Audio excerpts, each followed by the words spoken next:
Vamos falar sobre o erro número um que as pessoas cometem ao beber água. Agora, dê uma olhada nisto. Estes são alguns dados estatísticos interessantes.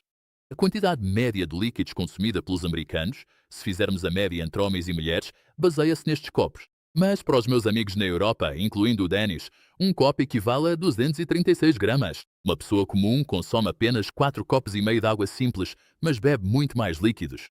Mas bebe apenas um pouco mais de 4 copos de água. Está claramente num nível extremamente baixo. Então, vamos ver que outras bebidas as pessoas consomem. Quando se contabilizam todos os líquidos, os refrigerantes correspondem em média a 1,7 copos, o café a 1 copo e meio, o álcool a 1,1 copos, o chá a cerca de 1 copo, os refrigerantes dietéticos a 0,8 copos, o leite a meio copo e o sumo de fruta a um pouco menos de meio copo.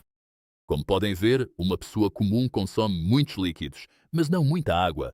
Agora, vamos analisar um pouco mais a fundo o que acontece quando consome bebidas com cafeína. Tal como os refrigerantes, alguns chás, como o café e provavelmente as bebidas dietéticas com gás.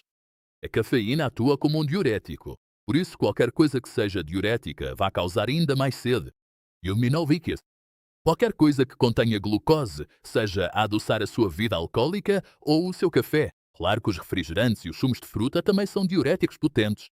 Além disso, quando bebes estes líquidos com glucose, eles bloqueiam. Por isso, as pessoas que consomem muitas bebidas doces retêm muito líquido, porque essa glucose é armazenada como glicogênio juntamente com uma boa quantidade de água. Ou seja, por cada molécula de glucose, armazena cerca de 3 moléculas de água. Essa água fica retida e torna-se inacessível para si. Por isso, qualquer coisa que contenha glucose, qualquer coisa que contenha açúcar, na verdade, deixa os seus tecidos desidratados. E quanto ao álcool? Então, o que acontece depois de uma noite a beber? Acorda, está completamente desidratado. Está com muita sede. O seu cérebro dói, na verdade, devido à desidratação. Por isso, o álcool tem um efeito diurético muito forte.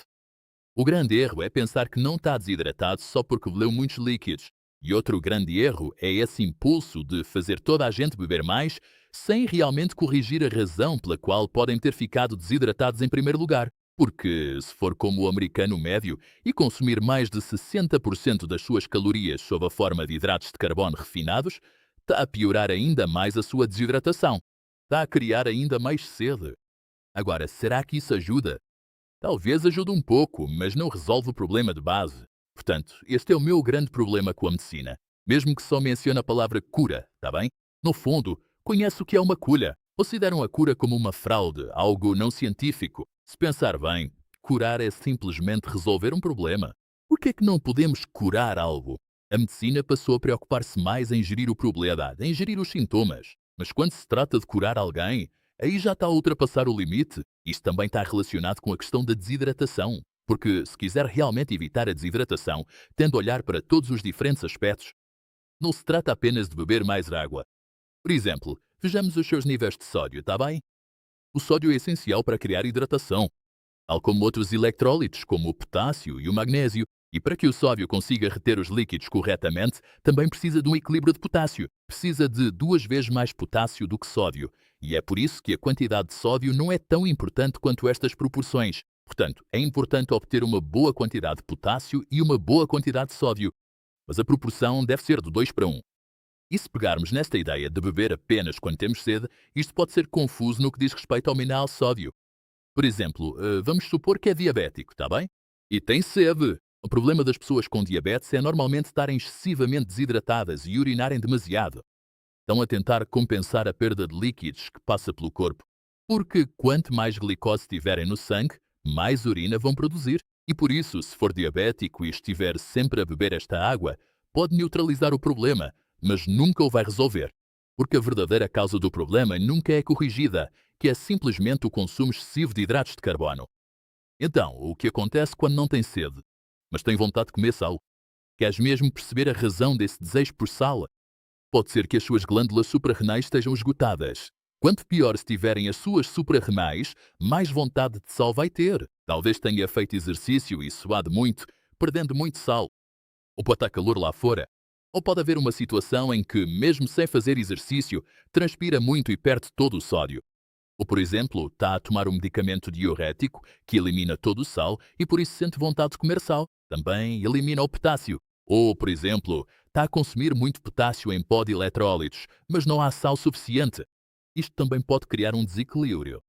Ou, por exemplo, tem o jejum e não consome nada. E bebe toda essa água, mas não ingere sal suficiente com ela. Nessa altura, o seu corpo pode desejar sal. Se estiver a fazer uma dieta cetogénica, por exemplo, com o keto, tende a perder muitos líquidos e, juntamente com isso, pode perder os seus eletrólitos, incluindo o potássio. Quanto mais água beber, mais vai sentir vontade de consumir sal. Porque beber apenas muita água simples consome os seus eletrólitos até certo ponto. E é por isso que as pessoas que se obrigam a beber 1 galão de água por dia sem qualquer sal desenvolvem uma condição chamada hiponatremia. Esta é uma condição em que há falta de sódio no sangue, e isto é muito, mas mesmo muito perigoso.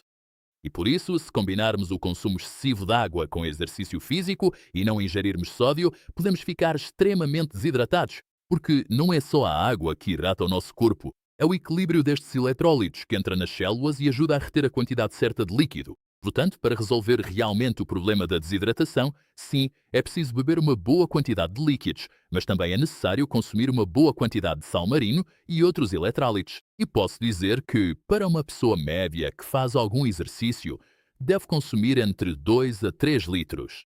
Isto corresponde a cerca de 8 a 12 copos de água verdadeira, não contando com café, chá ou álcool e outras bebidas do género.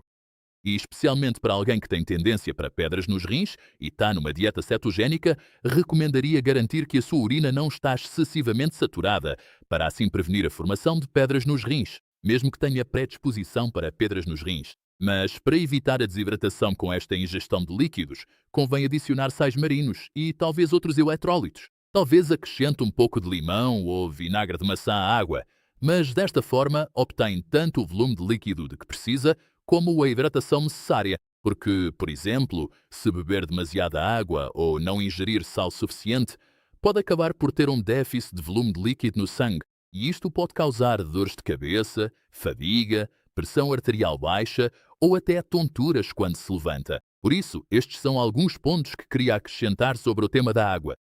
E se ainda não viu este importante vídeo sobre a água, que já teve milhões de visualizações, talvez queira vê-lo a seguir.